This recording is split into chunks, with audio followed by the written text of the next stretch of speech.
Петропавлда жер үйдің бірінде өрт болып, күш құрылымдары жұмылдырылған. Қызылжалында ауыздықтау кезінде Петропавлдағы нөмірі 5-ші өрт сөндіру бөлімінің командирі қайтыс болған. Қайтыс болған Алтынбек Абдрахманов қасындағы әріптесімен үйдің ішіндегі адамды алып шығарып, өртті толық ауыздықтауға кіріскен. Сол уақытта баспананың төбе жабындысы осыдан 3 ай бұрын ғана өрт сөндіру бөлімшесіне командир болып келген жас қызметкердің үстіне құлаған.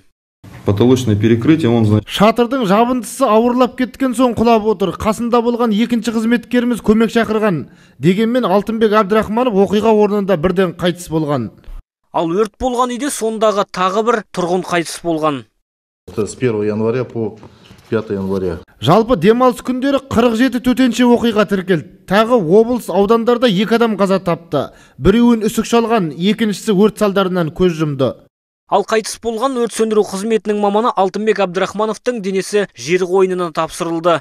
Артында әйелі мен 2 баласы қалды.